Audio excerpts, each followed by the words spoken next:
Puji nama Tuhan. Saya serasa 1 bulan gak ketemu jemaat ya.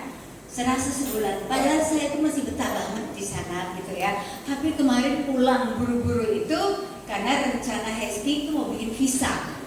Tanggal 28 bikin visa, 26 saya udah pulang karena memang mau bikin visa itu. Padahal saya udah bilang saya mau September aja baru balik gitu ya. Sampai di sini bikin visa ditolak jemaat. Kata orang, "Lah kok bisa ditolak? Kok Ferry, kok bisa ditolak?" Rupanya yang ikut kita bertiga, Eski, saya, Pak Ferry, terus ada satu saking niat hati untuk menolong teman. Ternyata teman itu udah pernah ditolak 2019 dia udah pernah ditolak. Jadi jemaat kalau mau bikin visa jangan berbarengan dengan orang yang sudah ditolak ya. Pasti kita imbasnya kena juga gitu loh. Jadi kita nggak tahu karena dia nggak ngomong sama kita. Sudah sampai loket yang antri mau di interview itu, baru dia ngomong, "Saya udah pernah ditolak loh tahun sekian." Hah?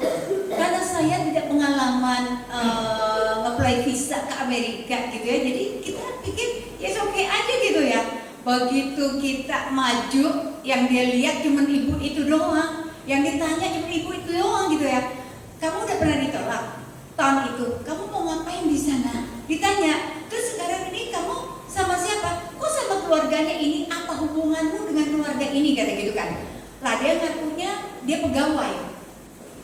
"Kok pegawai bisa dibawa? Bos kamu baik banget, kok bisa bawa kamu ke Amerika?" Kata gitu.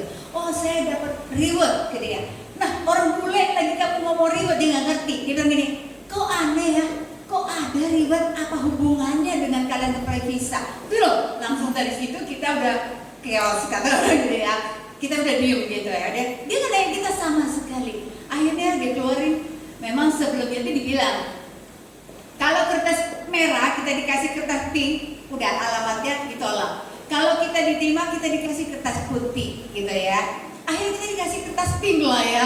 Dia bilang gini, ini bule lo ngomong, dia bilang gitu, "Mohon maaf ya, kalian semuanya ditolak," katanya. "Mohon maaf ya, sehat selalu." Itu seorang bule. Lah akhirnya kita ketawa. Lah di situ ya, orang lain yang ketolak mukanya manyun gitu ya. Dapat kertas putih diterima pada sukacita. Lah kita ngakak di situ beneran, saya ketawa. Saya bilang, ya memang sejujurnya tapi saya tuh nggak punya hati untuk apply visa di Amerika karena dari dulu saya nggak suka Amerika. Kenapa? Satu, memang terlalu jauh pesawatnya dan saya nggak punya cita-cita gitu untuk ke sana. Jadi sebenarnya saya juga udah nggak mau. Betul bener ya, kamu kan nggak mau. Yang benar-benar ditolak, yang kasihan Hesky sih sebenarnya kan dia pengen banget gitu loh. Akhirnya kita ditolak 3-3 ya. Itu loh. Kadang-kadang saya bilang, "Aduh, saya tahu kayak gini mas, saya nggak mau pulang gitu ya. Saya masih ingin di sana." Karena kenapa? Begitu saya sampai di Bangka itu saking kangennya dan melihat hijaunya di kampung gitu ya. Begitu sampai saya merasa sukacitanya itu luar biasa. Sampai saya lari, saya jalan tuh ya ke kebun paling belakang gitu ya. Saking sukacita gitu ya. Jadi akhirnya ya, jadi udah pulang, udah ketolak, ya akhirnya jadi apa yang terjadi, kita nggak pernah ketemu 2 kali ya, 2 kali, 3 kali, jadi udah jalan 4 kali ya. Ini jalan 4 kali. Saya bilang, rasanya saya sebulan kali saya nggak pernah nongol di sini. Kemarin kita datang doa, kok rasanya sih udah lama banget nggak di gereja gitu loh. Tapi itulah Tuhan baik ya. Kalau kita ada sebagaimana kita ada, semua karena Tuhan baik. Amin ya. Bukan karena kuat gagah kita, semua Tuhan baik ya. Nanti ya, kita di akhirnya nanti kita ada kesaksian tentang di Bangka, luar biasa Tuhan. Sebelumnya kita baca firman Tuhan. Kita baca firman Tuhan 1 Yohanes 5 ayat 4 dan 5. Mari kita bangkit berdiri semuanya, saya bacakan buat jemaat. 1 Yohanes 5 ayat 4 dan 5. Sebab semua yang lahir dari Allah mengalahkan dunia. Dan inilah kemenangan yang mengalahkan dunia, iman kita. Siapakah yang mengalahkan dunia selain daripada dia yang percaya bahwa Yesus adalah anak Allah. Amin. silakan duduk. Kita percaya mengalahkan dunia adalah dengan iman kita, ya. Iman, saya kasih tema di sini adalah dalam Yesus ada kemenangan. Dalam Yesus ada kemenangan. Kenapa dalam Yesus ada kemenangan? Kemarin kita tahu demo itu mencekam Indonesia. Di sini ada yang lari dari rumahnya pindah kemana? Gitu menghindari demo? Ada? Gak ada ya? Berdiam diri di rumah dan berdoa tentunya kan? Ya, puji Tuhan. Itu yang Tuhan mau, ya. Dengan iman kita percaya bahwa Yesus adalah Allah. Gak perlu kita harus pergi menghindari kemana-mana. Anak saya bilang, Mami, kita ke Singapura aja atau Malaysia, gitu ya. Kata dia gitu loh. Saya bilang kalau saya ke Singapura sama Malaysia kan mahal di sana, makan mahal, minum mahal, semuanya bayar. Saya mendingan pulang kampung, ya kan? Saya pulang kampung gratis, cuma bayar tiket doang. Terus kata dia, ya di Bangka kan juga Indonesia lah, minimal Bangka itu tenang gitu ya. Bangka tenang, Jakarta ini loh. Lah coba, kadang-kadang kita seperti itu, ketakutan orang. Memang kita tahu banyak di Indonesia, Jakarta khususnya, penuh ke Singapura, penuh ke Amerika, di luar negeri. Yang enak mana? Yang enak orang luar negeri ya. Jadi pajak-pajak orang Indonesia kalau ada apa-apa, wah ada kabar. Tapi itu sih bagi orang yang punya money ya. Kalau kita mania pas-pasan, kita mikirlah hari esok ya. Kita mikir berbesok, kita mikir anak sekolah, mikir kehidupan. Makanya kita bersyukur karena begitu demo pada tanggal itu Jakarta begitu mencekam. Tapi Yesus berkata, dalam Yesus ada kemenangan. Iman kita percaya bahwa Yesus adalah anak Allah. Kalau iman kita percaya bahwa Yesus itu anak Allah, kemenangan ada di dalam Tuhan. Gak ada yang perlu kita takutkan. Amin. Ada yang takut gak? Rusun apalagi aman ya, rusun Maya. Tuh apalagi gini. Anak saya bilang, Mami, yang dicari itu cindo. Cindo. Wah, yang mata sipit-sipit ada cindo lah gitu kan ya. Terus aku bilang, Dek, kamu jangan bilang loh kamu Manado, kamu tuh juga cindo kelihatannya ya. Matanya juga sipit. Jadi nggak bisa sipit itu menandakan cindo. Banyak yang kita pikir dia bukan cindo, tapi dia cindo gitu ya. Terus yang kita heran itu kenapa dan mengapa? Kalau gini kita ada apa-apa kok cindo yang salah? Karena cindo itu memang menarik perhatian dunia gitu loh. Yang lihat aja tuh China ya, lihat. Dia mau mengalahkan dunia sebentar lagi. Jadi cindo-cindo itu jadi sasaran gitu loh. Jadi saya bilang kenapa sih jadi cindo yang salah? Tapi satu hal yang kita tahu, segala sesuatu yang terjadi itu cuma skenario-nya Tuhan. Tuhan izinkan semua itu. Kenapa begitu banyak anak Tuhan tiba-tiba gereja penuh pada berdoa dan pada menyembah kepada Tuhan. Itu. Jadi ternyata perlu juga digoncangkan gitu, baru orang pada datang kepada Tuhan, pada berdoa. Tapi tanpa ada goncangan, tenang-tenang ya. Ya tenanglah, Belanda masih jauh, ya kan? Tenang, gak perlu ditakutkan. Tapi dengan ada goncangan seperti ini, jadi kita pada mencari Tuhan. Jadi banyak orang tuh tadi kalau nggak ada goncangan, nggak peduli dengan namanya Tuhan, nggak percaya seolah-olah Yesus sanggup. Tapi kalau sudah tergoncangkan, semua teriakan sama siapa? Nggak ada kan teriak, Mami tolong, Papi tolong, nggak ada. Semuanya Tuhan tolong kami, Yesus tolong kami. Benar gak sih? Ada nggak teriak, Bu Juliana tolong saya, Pak Donson tolong saya? Nggak ada ya.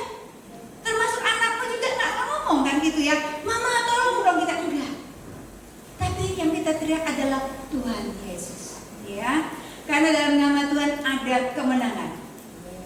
Ayat ini menjelaskan bahwa melalui iman kita sebagai umat Allah mampu mengatasi kejahatan dan tantangan dunia.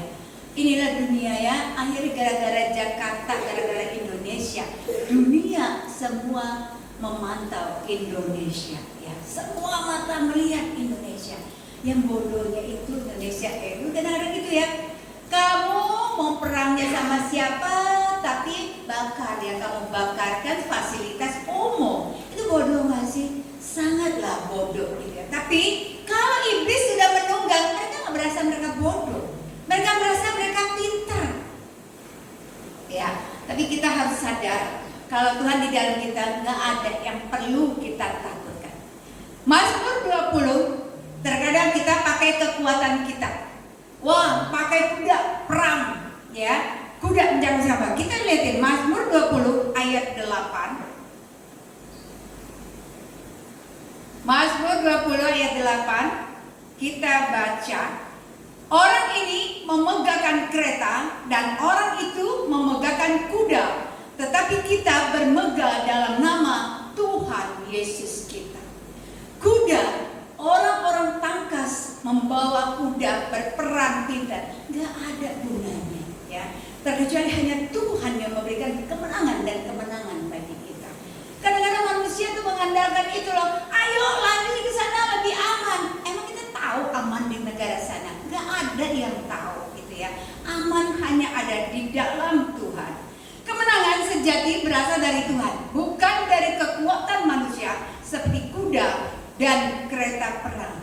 Seperti kita tahu, ketika Firaun mengejar orang Israel di Laut Teberau, apa yang terjadi? Ketika mereka membawa pasukan berkuda, mereka pikir bahwa mereka akan rebut kembali orang Israel. Tapi mereka lupa, yang perang dengan mereka bukanlah orang-orang Israel, yang perang dengan mereka adalah Tuhan sendiri. Begitu Laut Teberau begitu dibuka, mereka udah lewat, orang Mesir masuk, semua kuda dan manusia, semua yang pintar menurut mereka, semua juga terkubur oleh air, gitu ya. Itu tuh kita lihat dari situ, gak ada gunanya kekuatan kuda, kekuatan kita. Tapi kita butuh Tuhan itu loh. Tuhan itu segala-galanya bagi kita. Amsal 21 ayat 31. Amsal 21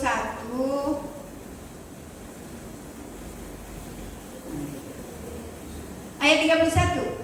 Kuda diperlengkapi untuk hari peperangan, tetapi kemenangan adalah di tangan Tuhan. Kemenangan kembali di tangan Tuhan. Sekalipun kita mempunyai kuda tangkas, sekalipun kita adalah ahlinya peperangan, tapi kemenangan ada di tangan Tuhan.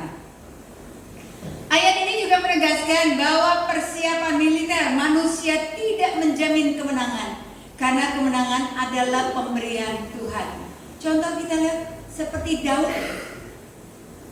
pasukan kakak-kakaknya pakai tameng semuanya, takut sama Goliat. Tapi Daud maju hanya dalam nama Tuhan Yesus.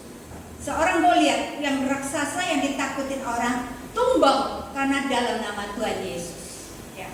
Daniel yang kita tahu, Daniel hanya berdoa dan berdoa.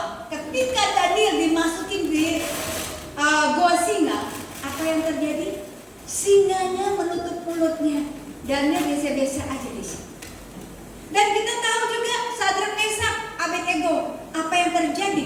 Dia bilang loh, kalau Tuhanku tidak menolong kami, kami pun tidak akan menyembah kepada patung Tuhan, kepada patung Nebukadnezar.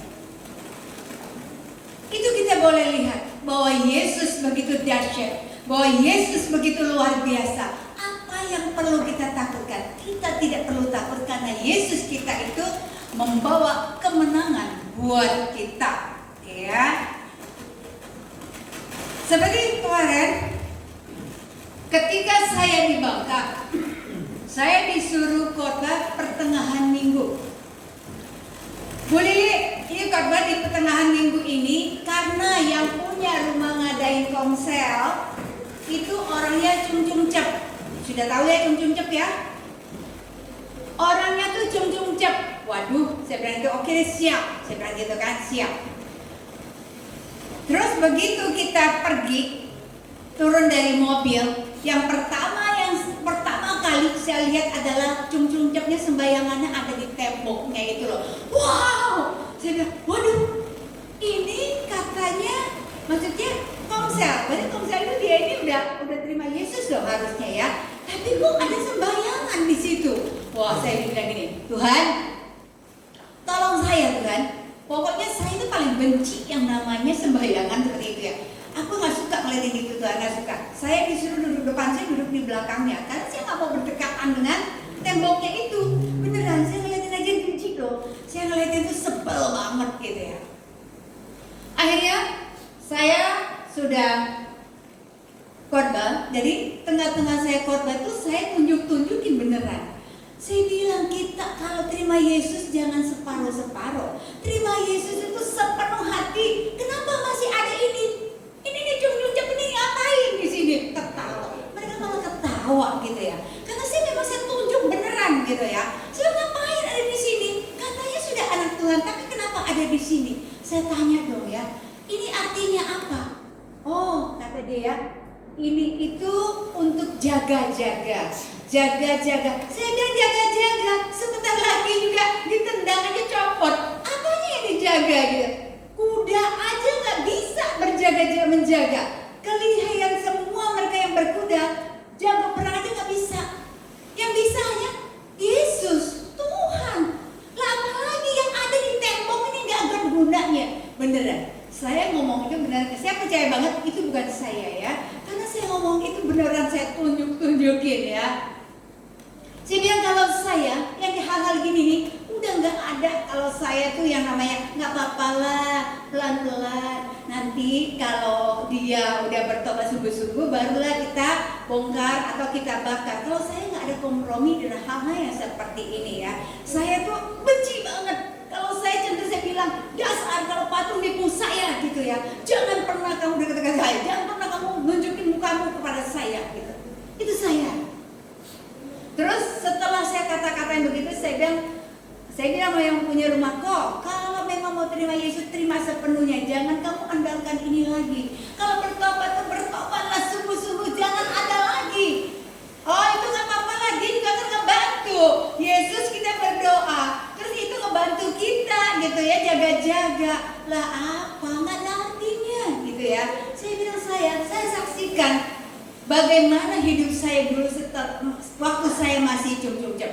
Dia udah melongo aja gitu ya. Ternyata istri sama suami itu sama dengan saya dulu gitu ya.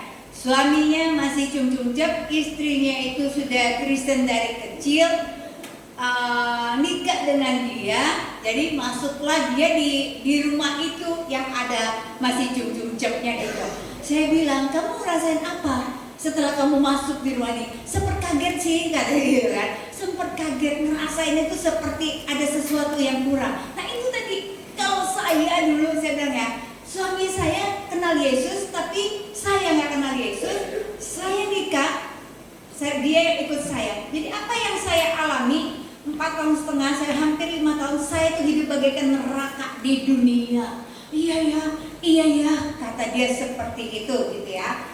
Akhirnya saya bilang, kalau saya nggak ada kompromi, buang, bakar, bersihkan, gitu ya. Kalau mereka langsung ini. Terus jemaat di sana yang kita lihat ya, di sana komsel loh ya. Di sana tuh komsel bisa 30 sampai 40. Saya bilang saya bangga banget ya. Tuh komsel bukan ibadah. Ya, komsel kita berapa? 40 orang juga ya, 30-40 orang ya komsel kita. Saya bilang luar biasa banget komsel di sana. Semua berduyun-duyun datang, naik motor, naik mobil, semua datang. Saya bilang dahsyat banget gitu ya. Wow, mereka datang semua. Setelah selesai saya khotbah, si istrinya dibilang, Cici, boleh nggak? Dia bilang itu, yang cum-cum-cupnya itu, dia bilang itu dibongkar aja. Waduh, saya bilang saya nggak punya otoritas. Kamu ngomong aja sama gembala gitu. Oh ya. Begitu mereka ngomong sama gembala oke. Jadi begitu oke nih ya, doa langsung mereka bongkar semua gitu. Nah itu, saya bilang coba kamu lihat ya, yang kamu bilang tadi itu adalah penjaga, artinya menjaga kalian. Menjaga apa? Dia dibongkar aja tanpa perlawanan gitu ya. Dibongkar tahu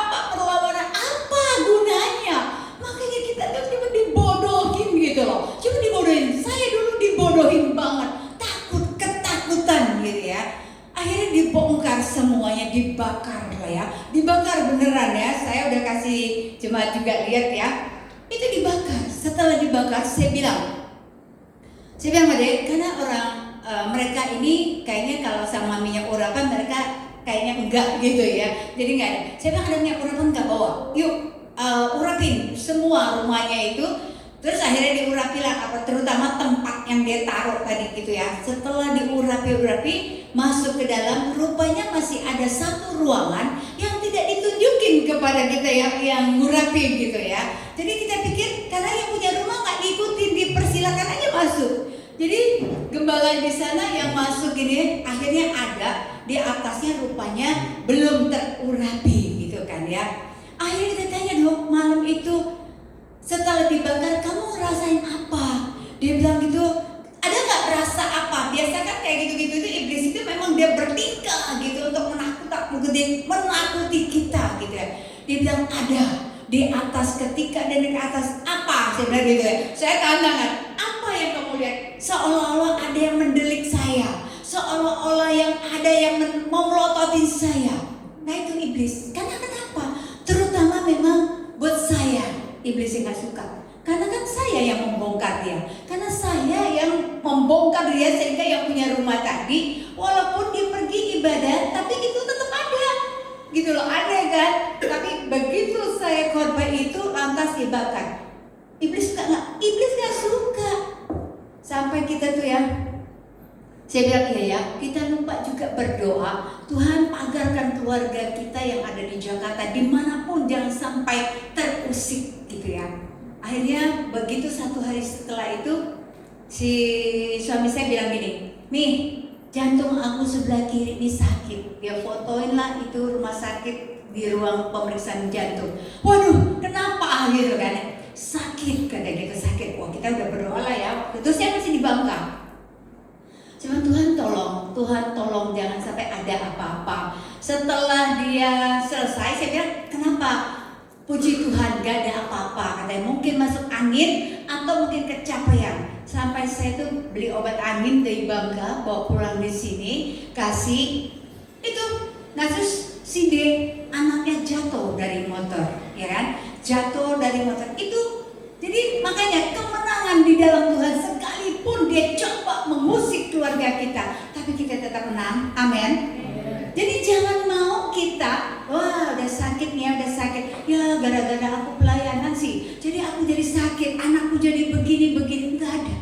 Sekali kita menang dalam Tuhan, kita tetap menang. Segala sesuatu memang iblis itu mencoba menghalau semuanya. Mencoba. Seperti Ayub yang kita tahu cerita Ayub. Anaknya semua mati, semua binatang mati. Tapi Ayub tetap gak. Setelah Ayub pulih, justru Ayub tidak ada orang seperti anak Ayub cantiknya. Bahkan Tuhan berikan kekayaan itu lipat ganda. Itulah kita ya jemaat. Sekali kita percaya kepada Yesus, jangan pernah kita takut apapun. Karena dalam Tuhan Yesus itulah, dalam nama Tuhan Yesus ada kemenangan. Sekali kita udah menang, gak ada yang bisa ngalahkan kita. Terkecuali kalau kita tidak hidup dalam Tuhan. Terkecuali kalau kita dalam Tuhan aja cuma KTP doang, gak pernah kita dekat kepada Tuhan. Nah itu jangan salahkan Tuhan, salahkan diri kita sendiri. Kalau kita hidup taat dan takut kepada Tuhan, kita yakin dan percaya Tuhan itu tidak pernah meninggalkan kita. Tuhan ada buat kita. Tuhan selalu ada buat kita. Kita tahu kehidupan di Bangka sana hamba-hamba Tuhan, kehidupan mereka hanya taat dan kepada Tuhan, hanya bersandar kepada Tuhan. Ada seorang gembala, dia sakitnya itu tadinya stroke, tapi dia bisa jalan, tapi sekarang otaknya blank gitu ya. Dia tadi nggak sempat kenal istrinya, terus tapi sekarang dia kenal istrinya, tapi kita tanya, dia masih bisa khotbah nggak? Nggak bisa. Dia doa berkat aja di dalam itu udah melenceng. Jadi dia tidak dikasih lagi untuk pelayanan gitu ya. Kita datang ke rumahnya, kita melihat kehidupan mereka di sana di kampung. Mereka berjuang karena mereka tahu kemenangan ada di dalam Tuhan. Hanya itu yang mereka andalkan, hidup mereka hanya dari Tuhan teladan dari Tuhan. Mereka mau kerja apa? Gak ada. Ada satu gereja di tengah-tengahnya hutan, keliling hutan. Kelilingi hutan, cuma rumah dek pastorik sama gereja doang di situ. Kelilingnya nggak ada, cuma di bawah sana baru ada rumah orang. Saya bilang bisa hidup orang di sana seperti itu. Saya bilang beda banget Jakarta sama di desa. Kita ngeliatin di desa itu mereka semua tenang hidupnya. Termasuk saya ini pulang banget kemarin tenang gitu ya. Beneran. Kata saya pulang di sini ada bilang, wah mukanya udah bulan gemuk ya. Gimana nggak gemuk ya? Pulang sama keluarga, sama Cici, sama Aso, kita pulang. Tiap hari kita pesta babi. Makanya tiap hari sama daging babi coba. Saking enaknya di sana, babi di sana sama babi Jakarta tuh beda banget gitu. Jadi bawaan kita cuma makan dan makan gitu loh. Akhirnya ya sebenarnya itu loh. Kalau udah pulang kampung itu, apalagi ada temen-temennya ya, ada temen makan maksudnya gitu. Jadi enak banget. Tapi kalau di Jakarta kembali lagi pulang Jakarta, ya makan sendiri ya, makan sendiri semua. Kalau makan sendiri sama makan rame-rame itu beda rasanya. Kalau makan sendiri itu ya sedikit udah kenyang, udah rasa udah gak enak. Tapi kalau rame-rame rebutan kan, rebutan enak gitu. Saya bersyukur banget. Kalau Tuhan izinkan kali ini saya pulang di Bangka. Jadi kemarin ada juga minggu pertama tanggal 17 itu kita khotbah di kotanya. Setelah khotbah saya juga nggak tahu jemaat itu ada rupanya baru 2 minggu belum baptis, 2 minggu terima Yesus belum baptis. Ya khotbah saya juga sama, saya saksikan siapa saya dulu dari Jum, terus seperti apa saya dulu nggak suka namanya gereja Tuhan, saya nggak suka namanya gereja Tuhan, saya saksikan sampai pada melongo. Akhirnya selesai dari khotbah itu, gembalanya bilang, Bu, Natal ya Bu, khotbah lagi di sini. Waduh, saya kaget. Natal kan masih jauh ya. Beneran ya Bu, Natal khotbah di sini lagi. Pokoknya saya udah undang Ibu jauh-jauh hari loh ya. Saya nggak mau tahu kata gitu. Tapi saya tidak mengiyakan sih. Saya cuma senyum-senyum karena saya juga nggak tahu kan kita juga ada Natal di sini ya. Jadi kita nggak tahu dia Natal kapan, kita Natal kapan gitu loh. Tapi satu hal yang kita tuh harus jadi berkat sehingga apa yang kita taburkan itu mengena di mereka gitu ya. Yang tadinya mereka mungkin ibadah ya asal hadir penuhin kursi, pulang ya pulang, besok hadir gitu. Jemaat di sini nggak ada yang seperti itu ya. Kenapa pada ngantuk? Nggak semangat? Dingin. Oh, nah di sini ibadah kadang dingin ya. Di sini ibadah sampai berasa dingin saya. Tahu nggak di sana ibadah sampai kita begini-begini? Saya ada khotbah satu tempat beneran muka saya udah merah karena panas. Masuk dalam ruangannya itu cuma kipas satu, orangnya juga banyak 30-an juga gitu kan ya. Panas sampai saya udah nggak tahu lagi ngerasain apa. Untung tapi yang bersama dengan saya tuh ngerti ini saya, ngerti apa tanda-tanda saya. Saya udah gini nih, lagi kalau udah begini ya. Oh, akhirnya mereka bawa tisu, mereka maju. Itu untungnya panas itu luar biasa. Karena itu yang satu itu memang masuk dalam rumahnya ibadahnya, tapi rupanya banyak juga yang di luar ya, duduk di luar. Tapi yang saya khotbah yang mereka masih cium-cium itu enak. Di teras mereka buatnya di teras, semua di teras. Pas hujan lagi, hujan itu sampai jam 6 maghrib udah berhenti, jadi hawanya dingin ya, jadi nggak berasa panas. Nah rumah itu ampun deh beneran panas. Nah saya kalau khotbah di panas gitu ya, konsennya hilang. Begitu saya udah ngobrol kipasnya di sini, saya bilang saya tekan kipas aja ya, walaupun dikit-dikit swing-swing gitu, agak enak. Tapi orang begitu banyak, hawanya udah beda ya, tetap nggak bisa nutupin. Wah, ngocor. Akhirnya yang tadinya tuh harusnya mungkin 3 jam, jadi setengah jam aja gitu loh. Karena kenapa? Gak kuat gitu ya. Itu. Jadi kalau di sini kalian bersyukurlah, dingin, sampai ngantuk, sampai merem-melek. Coba, cuma ada di sini ya, luar biasa jemaatnya itu dahsyat gitu ya. Kuda diperlengkapi untuk hari peperangan, tetapi kemenangan ada di tangan Tuhan. Ingat ya jemaat, kemenangan ada di tangan Tuhan. Kita tahu Tuhan Yesus telah memenangkan kita sehingga dia mati di kayu salib untuk kita. Maka kalau hari ini kita ada perjamuan kudus, silakan para pemusik naik ke atas. Kalau kita ada perjamuan kudus itu karena kemenangan Tuhan buat kita. Karena Tuhan telah memenangkan di kayu salib untuk diri kita. Maka kalau kita sudah di dalam Tuhan, sekali Tuhan tetap Tuhan, tanpa ada aling-aling apapun, tanpa tendeng aling-aling ya, atau rayuan-rayuan atau tawaran-tawaran apa, jangan pernah mau. Sekali Yesus tetap, puji Tuhan.